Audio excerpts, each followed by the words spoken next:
Dr. Chris Augustin, Director of the Dickinson Research Extension Center.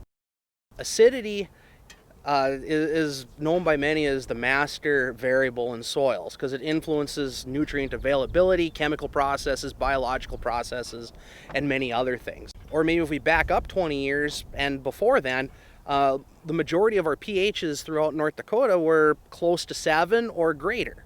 And over time, we've started to see more acidity. And when we measure pH, we're really looking at the concentration of hydrogen within the soil. And so what's going on is over time with nitrogen fertilizers, and it doesn't matter if it's anhydrous, urea, or even manure, sooner or later those fertilizers will turn into nitrate that our plants use. But during this nitrification process, or where the fertilizer turns into the nitrate, hydrogen is released. And so over time, hydrogen's accumulating, which increases the acidity or reduces the pH of the soil. And so that's playing with a number of different things. With nutrient availability, we're starting to see aluminum toxicity in our soils, manganese toxicity. Now we understand the remediation process where we need to put down a liming amendment. And we've been using mostly sugar beet waste lime. And it's important to note that it's the carbonate part of the limestone that's reacting with the hydrogen or the acidity and not the calcium. Because I know there's a number of producers that have put down things like gypsum, which is calcium sulfate, and they've actually lowered the pH. So you need to make sure you put on a liming amendment. The problem is we don't have lime recommendations for North Dakota. We have glacial till, where the glaciers deposited a lot of limestone. So there's lots of limestone in our soils, but due to this nitrogen fertilizer use we've been using nitrogen fertilizer 60, 70 years on a regular basis, we've started to acidify our soils. So right now, my big research project has been evaluating lime rates and how they impact our soils.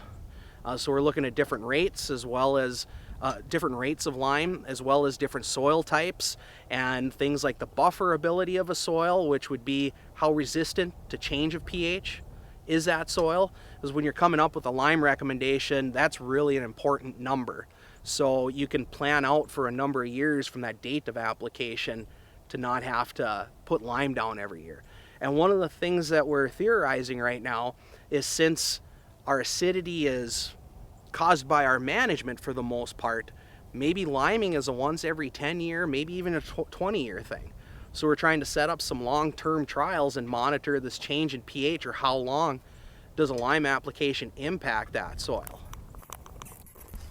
If we pull up some of these random plants, there's no nodules on there, and this was inoculated. And because there's no nodules, there's no nitrogen fixation going on. So in this area, the germination is much better than where we didn't have the lime treatment. I believe this was 4 tons. And so if we pull a soybean,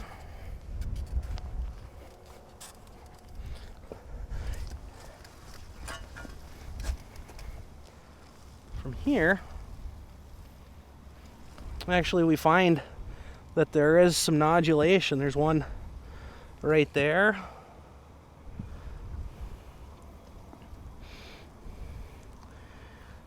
The roots also aren't as wimpy. So under the drier conditions, the faucet's kind of turned on now, but having a more root area, that's certainly helping with water intake as well as other nutrient uptake.